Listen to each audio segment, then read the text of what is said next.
Pariyatti Audiobooks presents Chapter 3, A Peacock is More Than a Bird, from Journey of Insight Meditation by Lerner, as read by Jonathan Nelson. Chapter 3. A Peacock is More Than a Bird. In mid-November, after nearly 3 weeks of waiting, I finally took a train to a small city in Gujarat state, in the far west of India. It was the nicest time of the year in that part of the country. The weather was warm and dry, with an empty blue sky all day, and the area had a different feel to it than any place I had been. It was less intense, almost relaxed, and without the air of desperation that much of India had those days, as its economy teetered toward collapse. It was early in the afternoon when I arrived at the surprisingly clean and uncrowded station. The buses that went to the small town where the retreat was to be held didn't leave until later. So I parked my bags in the station master's office and began wandering around. Before long, I bumped into a small group of Westerners who were clearly in the station for the same reason that I was. They were friendly enough toward me as a newcomer, but as I listened to their conversation, I found it disturbing, especially when they talked about the teacher we had all come to see. They referred to Goenkaji with a special emphasis on the last syllable, a Hindu honorific that contained a strange mixture of reverence, possessiveness, and familiarity. Their strong identification with him set up a protective barrier around them. Tacitly, they were asking, "Are you one of us?" I stepped back instinctively. I had trouble accepting as genuine the unreserved adulation that permeated their words. It seemed an unnecessary affectation. Hover had taught me a method to use on my own, and I had felt very comfortable in the independence of that practice. Now, suddenly, I was confronted with a coterie. I wandered back to fetch my bags, wondering if the initiation fee was more than I wanted to pay. As I walked into the station master's barn, a smiling, sun-tanned Westerner sitting at the table looked up at me. "Oh, you must be Lerner," he said. He looked familiar, yet after a minute of trying to recall him, it was clear that we'd never met. The story, of course, was that he'd seen my name on the list of passengers on the train to Benares 10 days hence. He was trying to get a place on that train. His problem was that traveling third class, he couldn't make a reservation this far in advance, while if he waited until the end of the course, the booking would be full. I suggested that he make a first-class reservation as I had, but he laughed when I told him how much it cost. Without even thinking, I offered him 100 rupees to pay the difference. Almost as casually as we'd been introduced, he accepted. And as I handed him the bills, I realized I'd never given money away like this before. I wondered where the second thoughts were.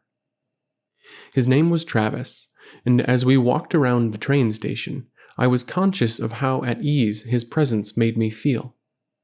I recognized him. Not just in that moment when I was sure we already knew each other, but in his familiarity to me.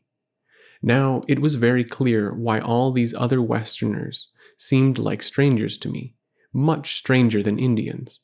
They weren't familiar to themselves. They knew who they didn't want to be, but their past identities as overeducated, well-fed kids clung to them and gave their spirituality an uneven, ragged edge. They were tense because they were trying too hard. Travis wasn't trying. Even though he dressed in the homespun cotton pajama clothing of India's lower castes, unlike most Westerners, he looked comfortable rather than costumed in them.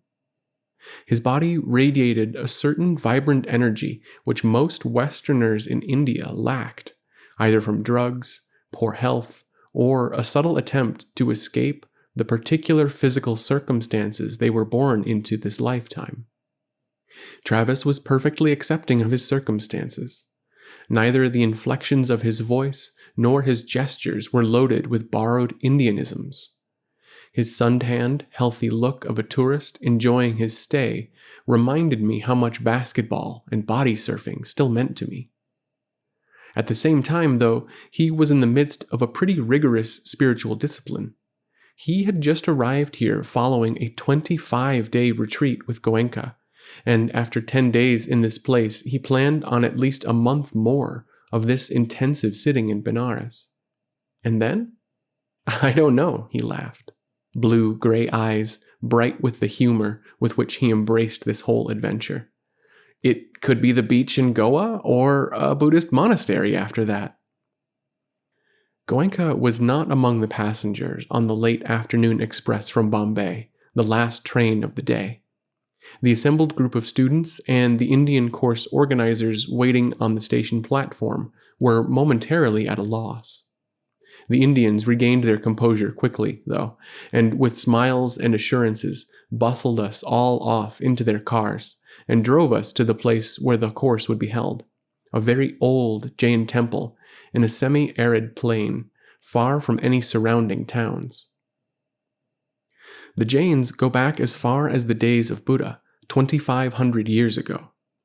Mahavira, the founder of the sect, taught an austere practice that centers around the concept of ahimsa, non-injury or non-violence.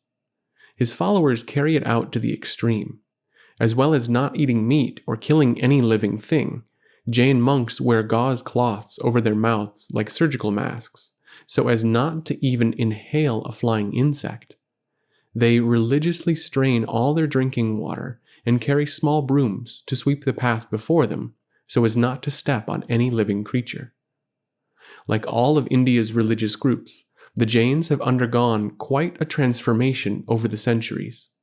Today in India, they are known not for their austerities, but rather for the large economic, political, and social influence they have in relation to their relatively small numbers.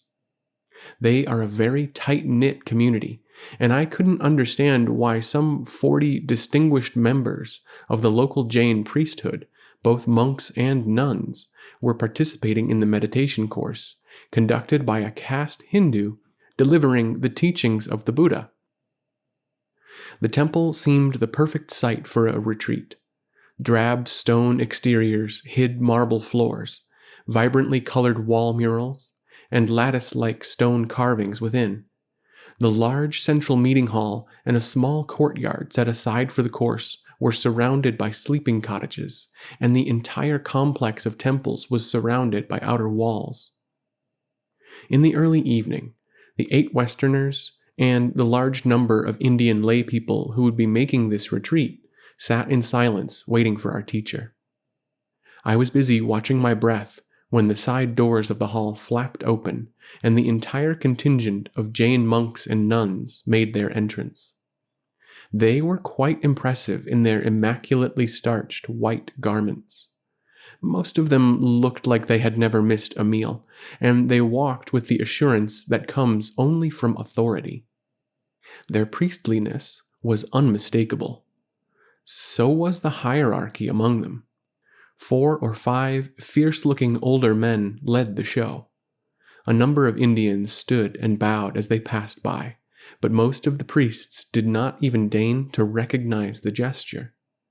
The monks headed directly for the low tables that lined the left wall of the room, ceremonially whisked their spots clean with their little brooms, and sat down with a flourish. It was clear that they were not thrilled to be there. I closed my eyes and returned to watching my breath. A moment later, I was interrupted by loud voices in the front of the room. Dr. Saula, the gentle Indian organizer of the course, and 2 or 3 of the head monks were involved in a heated dispute which the good doctor was trying to move outside, away from the audience.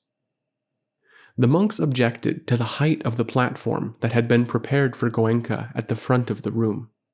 It had been one of the first things I had noticed as I entered, remembering that at the retreat in Massachusetts, Hover had sat on a pillow right on the floor in front of us. The sight of a pedestal was an annoying formality to me, but for the Jains it seemed to be more serious. Goenka, a layman, was not going to sit higher than they, who were monks. They wanted his platform lowered so that their tables were higher. Their anger filled the hall. It was as if they were pointing to their starched white purity as a clear indication of authority. They were not about to pay any kind of homage to this businessman from Bombay named Goenka. I watched in near disbelief as the bargaining and gesturing went on and on. The more I listened, the more uncomfortable I became. I felt like screaming. For years, rituals and uniforms and pedestals and bowing had kept me away from meditation of any kind. The smell of religion was obnoxious to me. I hadn't come to India for a guru. I wouldn't know what to do with one if I found him. I glanced over at the exit. It didn't really lead anywhere. Maybe if the Jains just stopped shouting, I could watch my breath. I finally realized that I viewed Goenka no differently than the Jains did. Looking at them was like watching my own mind, haughty, dressed up for a party, and displaying its ego. I suddenly felt protective of the empty seat in front of me, and furious with those stuffed shirt priests. At the same time, though, I wished that Dr. Saula would put the damn platform on the floor and make us all happy. But in his quiet, tenacious way, he succeeded in keeping the platform as it was. Finally, Goenka arrived. An air of excitement and tension filled the hall, and I felt a jolt the moment he walked in the door. It was an uncomfortable feeling, totally unfamiliar to me. He was a neat, short, round man. His face was intelligent and handsome, and he was clean-shaven with thick, silvery hair, parted on one side, and large, powerful brows that shielded his eyes from unwanted intrusions. There was nothing particularly holy-looking about him. His appearance was very much that of the successful businessman he had become before undertaking the teaching of meditation. His movements were precise, and in the flurry of activity and emotion that surrounded him, he remained balanced and patient, as still as the eye of a storm. He took his seat and waited for everyone to gather their attention. Then he began a very matter-of-fact, unspectacular introduction, emphasizing the most universal aspects of his teaching, its lack of contradiction with any other system of belief, and its accessibility to all. As Hover had done, he had us repeat 3 times the triple refuge in the Buddha, the Dharma, and the Sangha. That is, the teacher, the teaching, and the community of those on the path. After that, he had us take the 5 precepts: abstention from killing any living being, from lying, from stealing, from sexual misconduct, and from the taking of intoxicants during the time we were at this course. This was followed by instruction in mindfulness of breathing. Then he got up and left. It all seemed quite rote to me, as if he'd given that little introduction 100 times and had grown quite detached from it. The distance between us really discouraged me. The lack of proximity that came from sitting in a hall with almost 100 other people was added to by the way he was whisked in and out by his entourage of handmaidens and kept locked away in a private room. I was told that he really didn't see people individually except for an hour after lunch when he allowed brief interviews. Instead, he saw people in small groups during the day and gave discourses at night. This imposed distance seemed to set him on an even higher pedestal. On the following morning, we again assembled in the large hall. The platform was empty. Some time went by, and then finally Dr. Saula announced that we were to continue with our practice as instructed. He said no more. There was smug rustling from the Jain elders, perched on the left, and confusion among the Western students. The morning passed, and when we returned to the hall for the afternoon group sitting, still no teacher. Finally, near the end of the hour, the doors behind the platform opened, and Goenka came hobbling in, his foot encased in a plaster cast.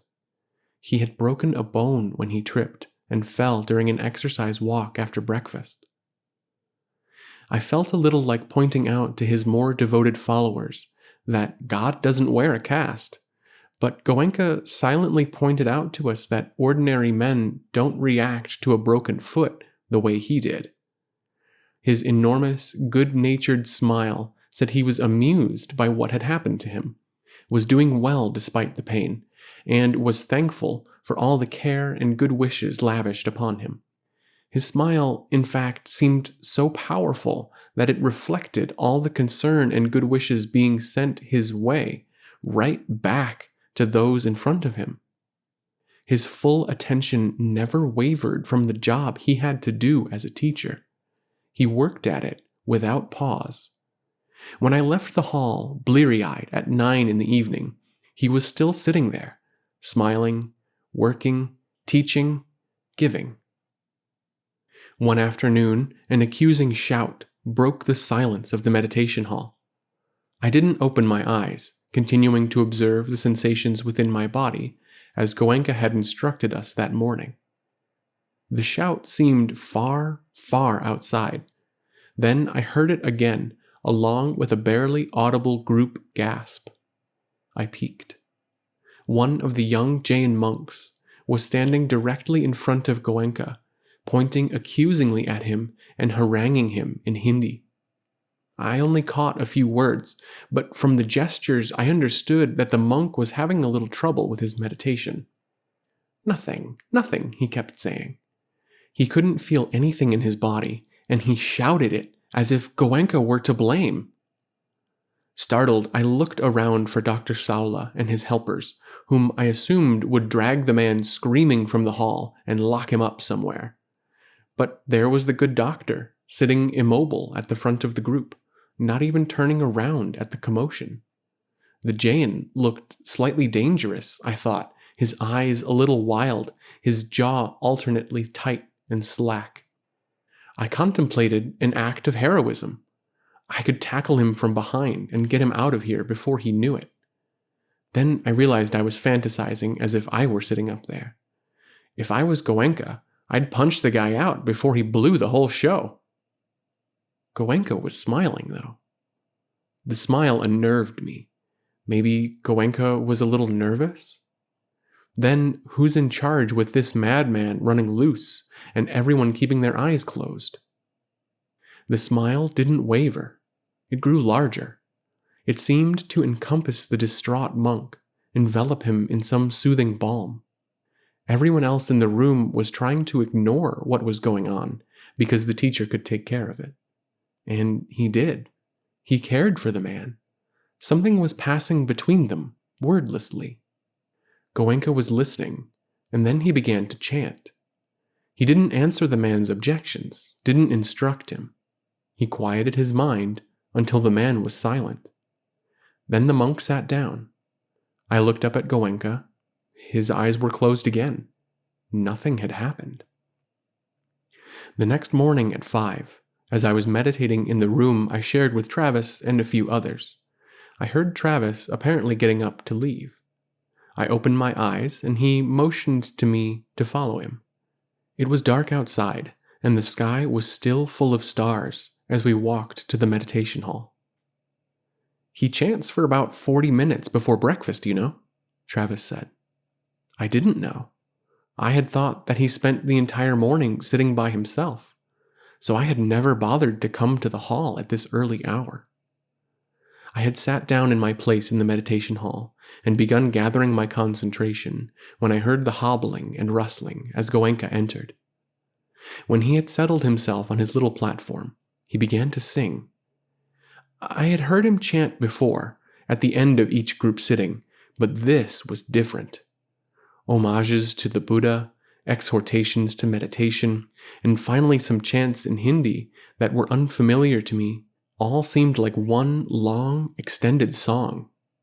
I recognized some words from Pāli and Sanskrit, but they meant nothing. The sounds were everything. At that moment, Goenka's voice, with its deep, resonant sound, like huge brass gongs, in which nothing was held back, was the most beautiful I had ever heard.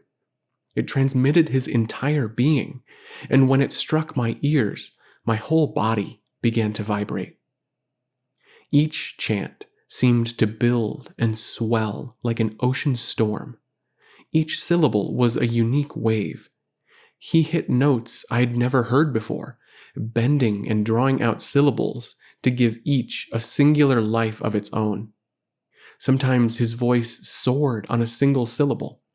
I felt my entire body straighten up, my mind clear out, my whole being balance on a single point. For a moment, I shared that point with him. It was frightening. His proximity and his intensity were shaking an inner hold I had on myself, pushing hard against my shell of ideas. I'd never allowed anyone this close before. I was experiencing pure feeling. My relation to him had no meaning, no definition, and it felt wonderful. I had dropped, if only for a moment, the enormous burden of patrolling my own borders, some imaginary line I'd fixed, up to which I extend and at which you begin. I understood completely, intuitively, that the reverence for this man was above all thankfulness. At this moment, I felt totally thankful, and that was unique for me. I had already recognized his wisdom, his capability, and his power. Now I was experiencing his openness and his limitless giving. Devotion to him meant not what I could do for him, but how much I could accept of what he was giving me. It took an enormous effort to accept it all, because all resistance, judgment, criticism, and second thoughts had to go. That's how powerful his gift was. You couldn't let your mind stand in the way. At that moment, overwhelmed by the very simple love and power coming from his voice, I felt, maybe for the first time in my life, the very pleasant loss of my mind. The chanting ended. Goenka, supported by a cane, got up and hobbled out of the hall. I now faced the problem of rationalizing the fact that I was in love with him. This was no ordinary guru worship, because Goenka was not an ordinary guru.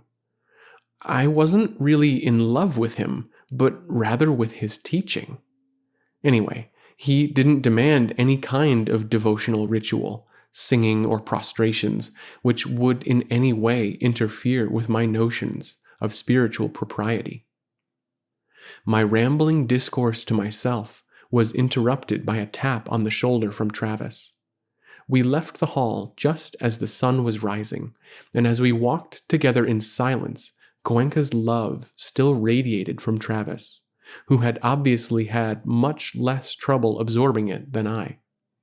My mind quieted down, and as I looked around, it seemed that I was in some sort of wonderland. Straight ahead of us, over the far wall of the temple compound, the sun was creeping over the horizon, and to our left, in a large, open, dusty space, there was a flock of peacocks. The power of their presence reminded me of Goenka. Peacocks are just birds, and yet something about the peacock, not just its beauty, but something it radiated, said it was much more than a bird, in the same way that Goenka was more than just a man. Goenka's chanting that morning became the first full-fledged religious experience of my life. But his songs weren't doing anything for the unbearable pain in my knee. Day by day, the pain had been increasing like a small, carefully tended fire that finally matures to a bed of hot coals. I did everything I could to escape it. I folded my leg in every possible position. I put endless arrangements of pillows and blankets underneath it. But it had reached the point where the pain screamed at me as soon as I closed my eyes. Goenka's meditation instructions were to keep the attention moving constantly through the body and observe whatever sensations were there.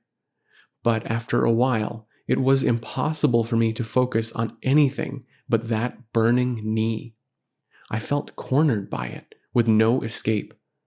Why, in the midst of this, should I be suffering so? I decided to ask Goenka's advice on a remedy. I had heard that to most questions, his answer was a big smile, or if you took yourself very seriously, a hearty laugh. Nonetheless, one morning I followed him out the door when he had finished his chanting and requested a brief interview.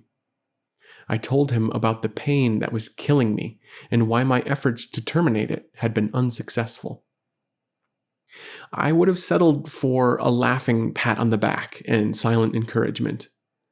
Instead, I found myself staring into his calm, penetrating eyes with the strange feeling that my question had been digested to the point where he could feel my burning knee. His entire attention was turned on me. He didn't recognize me, yet he spoke to me as if he were intimately familiar with my meditation and my problems, carefully measuring each word as he did in his chants. Struggling, he said, is not the way to deal with the pain. You must penetrate it by simply observing it. Observe it, he repeated. Observe the way it changes. Observe its very nature with a penetrating awareness. Don't try to do anything to it. Just watch it. As you watch it, go deeper into it. His voice deepened as if to demonstrate. Keep watching and observing through the subtler and subtler levels of the sensations. Observe their changing nature. Anicca, anicca, he said, repeating the word several times. It means impermanence, and as the Buddha discovered, it is the nature of all things. He paused and waited for any further questions. In that very short exchange, I had absorbed an incredible amount of his energy. I stuttered my thanks, then, as if realizing how much lighter my concern with the pain had become, his entire face lit up in a smile. As soon as the next meditation hour began, though, I tried to follow his instructions, but my mind didn't want to just observe or watch. It wanted to get rid of the damn pain that by now had caused my entire body to cry out until the tears flowed out through the pores of my brow. I tried to pull back and just see what it was all about, but as yet I couldn't. Then that night, as he had on so many other nights, Goenka delivered a discourse that he had probably given 100 times, but that I felt aimed right at me, as if he'd written it out after hearing my question this morning. I was sitting in a hall with 100 people, and yet I was sure he was speaking just to me. From moment to moment, he began. From moment to moment, develop awareness, mindfulness, vigilance. From moment to moment. From moment to moment, develop wisdom, insight, equanimity. Experience all the different sensations throughout the body. Experience them all, hot or cold, pressure or tingling, pleasant or unpleasant, with equanimity, equanimity, equanimity.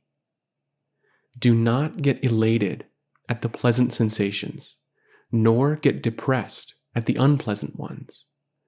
By your own experience, understand that the entire physical structure, the entire psychic structure is phenomenon, substanceless phenomenon, impersonal phenomenon. There is nothing that is static, nothing that remains eternal, no hard core about which we can say, this is I, this is me, this is mine. All is flux, all is flow, constantly changing, changing, changing. Anicca, anicca, anicca.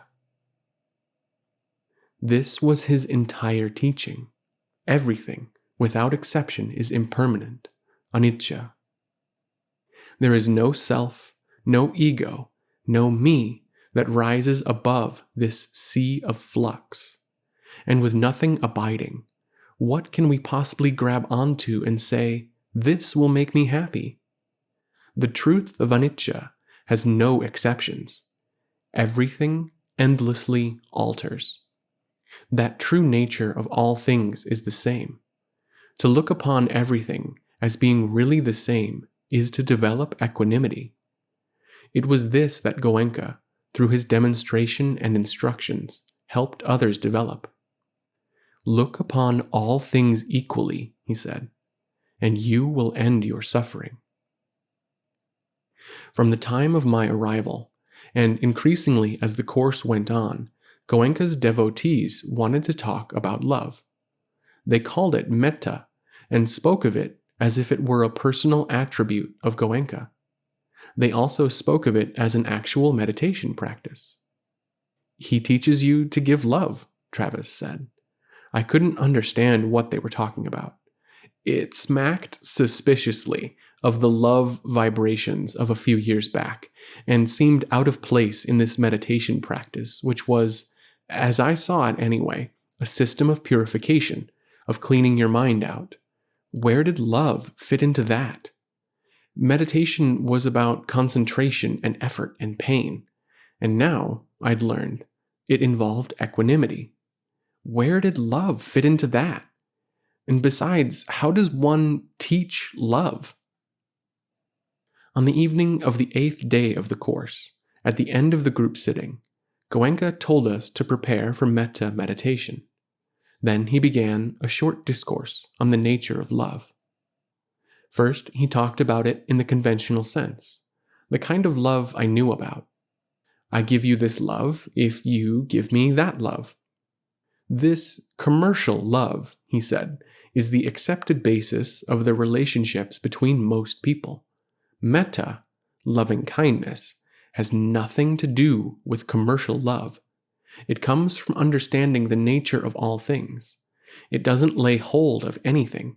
It doesn't try to change anything or keep it the way it is. Metta is love for that which is. It has no desire, no hope, and so no disappointment. It is an expression of equanimity and appreciation. Its passion is of a kind totally different from lust. It is love with no strings. Then Goenka explained the actual procedure for the meditation of loving kindness. It begins by consciously letting go within oneself of those elements of mind that block the rise of metta: anger, hatred, desire. Then one arouses the sense of well-wishing, of real love for the being closest at hand, oneself.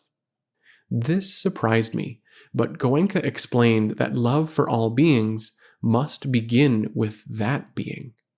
We can't love others until we can love ourselves. And then, as the meditation proceeds, the sense of well-wishing is radiated outwards to those near you, and then to all beings.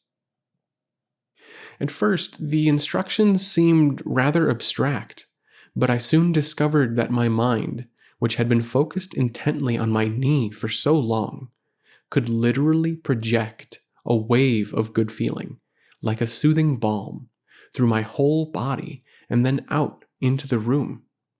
As Goenka chanted, the wave seemed to be drawn out of me until it became a torrent that I could only watch.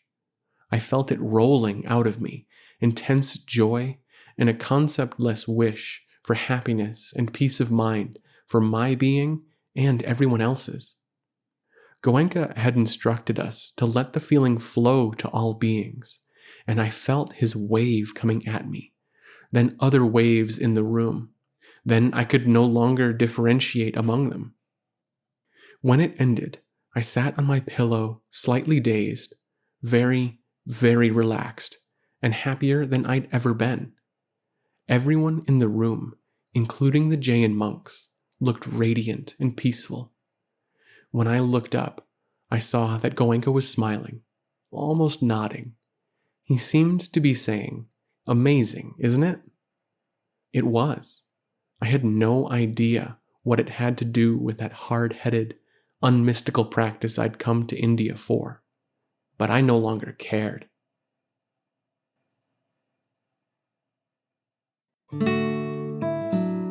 Pariyatti, a nonprofit 501c3 organization, offers a wide variety of books, eBooks, videos, and audiobooks about the teachings of the Buddha, the Pāli language, and Vipassana meditation.